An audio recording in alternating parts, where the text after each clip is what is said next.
Qu'est-ce que c'est? Le syndrome de Brugada est une maladie rare caractérisée par une atteinte cardiaque. Il se traduit généralement par une accélération du rythme cardiaque, arythmie. Cette intensification du rythme cardiaque peut elle-même se traduire par la présence de palpitations, d'évanouissements voire peut être létale. 2. Certains patients peuvent ne présenter aucun symptôme. Néanmoins, malgré ce fait ainsi qu'une normalité au niveau du muscle cardiaque, une modification soudaine de l'activité électrique du cœur peut s'avérer être dangereux. Il s'agit d'une pathologie d'origine génétique pouvant se transmettre de génération en génération. La prévalence exacte, nombre de cas de la maladie à un moment donné, dans une population donnée, est encore inconnue. Cependant, son estimation s'élève à 5/10 millième, ce qui en fait une maladie rare mais qui peut être létale pour les patients. 3. Le syndrome de Brugada touche majoritairement les sujets jeunes ou d'âge moyen. Une prédominance masculine est visible dans cette pathologie, sans qu'il n'existe de mauvaise hygiène de vie sous-jacente. En dépit de cette prédominance masculine, les femmes peuvent également se voir impactées par le syndrome de Brugada. Ce nombre plus important d'hommes atteints par la maladie s'explique par le système hormonal homme-femme différent. En effet, la testostérone, hormone exclusivement masculine, aurait un rôle privilégié dans le développement pathologique. Cette prédominance homme-femme se définit hypothétiquement par un ratio 80-20e pour les hommes. Soit sur une population de 10 patients atteints du syndrome de Brugada, 8 sont généralement des hommes et 2 des femmes. Des études épidémiologiques ont pu mettre en évidence que cette maladie est retrouvée avec une fréquence plus élevée chez les hommes au Japon et dans l'Asie du Sud-Est. 2. Les symptômes. Dans le syndrome de Brugada, des signes primaires sont généralement visibles avant l'apparition d'un rythme cardiaque anormalement élevé. Ces premiers signes doivent être le plus rapidement identifiés afin d'éviter les complications, et notamment l'arrêt cardiaque. Ces manifestations cliniques primaires regroupent des anomalies électriques cardiaques, des palpitations, des étourdissements. Le fait que cette maladie ait une origine héréditaire et la présence de cas de ce syndrome au sein d'une famille peuvent soulever la question de la présence éventuelle de la maladie chez le sujet. D'autres signes peuvent interpeller quant au développement de la maladie. En effet, près d'un patient sur 5 souffrant du syndrome de Brugada ont subi une fibrillation atriale, caractéristique d'une activité désynchronisée du muscle cardiaque, ou encore présente un taux anormalement haut du rythme cardiaque. La présence d'un fièvre chez les patients accroît le risque, pour celui-ci, d'aggraver les symptômes associés au syndrome de Brugada. Dans certains cas, le rythme anormal du cœur peut persister et conduire à une fibrillation ventriculaire. Ce dernier phénomène correspond à des séries de contractions cardiaques anormalement rapides et non coordonnées. Généralement, le rythme cardiaque ne revient pas à la normale dans sa totalité. Le champ électrique du muscle cardiaque est souvent impacté, causant des arrêts dans le fonctionnement de la pompe du cœur.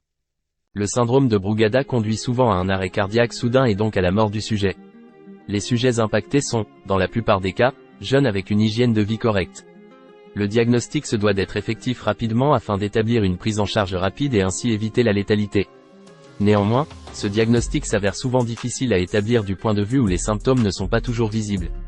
Ce qui explique la mort subite chez certains enfants atteints du syndrome de Brugada qui ne présentent pas de signes alarmants visibles. 2. Les origines de la maladie. L'activité musculaire du cœur des patients atteints du syndrome de Brugada est normale. Les anomalies se situent donc dans l'activité électrique de celui-ci. Au niveau de la surface du cœur, se trouvent de petits pores, canaux ioniques. Ces derniers ont la capacité de s'ouvrir et de se refermer, à un rythme régulier, afin de laisser passer les ions de calcium, de sodium et de potassium à l'intérieur des cellules du cœur. Ces mouvements ioniques sont alors à l'origine de l'activité électrique du cœur. Un signal électrique peut alors se propager depuis le haut du muscle cardiaque vers le bas et ainsi permettre au cœur de se contracter et d'effectuer son rôle de pompe sanguine. L'origine du syndrome de Brugada est génétique. Différentes mutations génétiques peuvent être la cause du développement de la maladie. Le gène le plus souvent impliqué dans la pathologie est le gène SCN5A. Ce gène entre en jeu dans la libération d'informations permettant l'ouverture des canaux à sodium. Une mutation au sein de ce gène d'intérêt entraîne une modification dans la production de la protéine permettant l'ouverture de ces canaux ioniques. En ce sens, le flux en ion sodium est largement réduit, perturbant les battements du cœur. La présence d'une seule des 2 copies du gène SCN5A permet de causer un désordre dans le flux ionique. Soit, dans la plupart des cas, une personne affectée a un de ses 2 parents possédant la mutation génétique pour ce gène. Par ailleurs, d'autres gènes et facteurs externes peuvent également être à l'origine d'un dérèglement au niveau de l'activité électrique du muscle cardiaque. Parmi ces facteurs, nous recensons certains médicaments ou encore un déséquilibre en sodium dans l'organisme. 2. La transmission de la maladie se fait via un transfert autosomique dominante. Soit, la présence d'une seule des 2 copies du gène d'intérêt est suffisant pour que la personne développe le phénotype associé à la maladie. Généralement, une personne affectée a un de ses 2 parents qui possède le gène muté. Néanmoins, dans de plus rares cas, de nouvelles mutations peuvent apparaître dans ce gène. Ces derniers cas concernent les sujets ne présentant pas de cas de la maladie au sein de leur famille. 3. Les facteurs de risque. Les facteurs de risque associés à la maladie sont d'ordre génétique.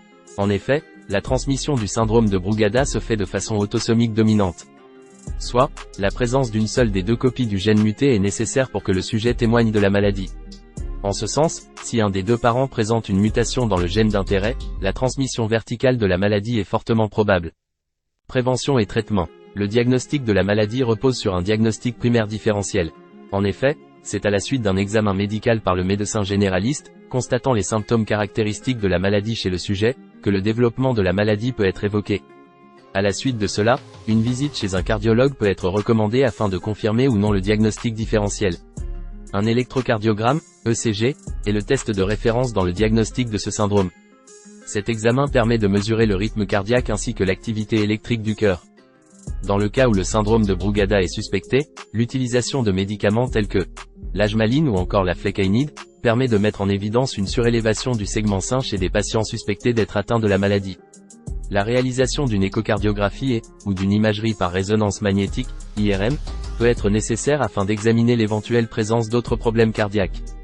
De plus, l'analyse sanguine permet, quant à elle, de mesurer les taux en potassium et en calcium dans le sang. Des tests génétiques sont possibles afin d'identifier l'éventuelle présence d'une anomalie au niveau du gène SCN5A en cause dans le syndrome de Brugada. Le traitement de référence pour ce type de pathologie repose sur l'implantation d'un défibrillateur cardiaque. Ce dernier est semblable à un pacemaker. Cet appareil permet, en cas de fréquence de battement anormalement élevée, de délivrer des chocs électriques permettant aux patients de retrouver un rythme cardiaque normal.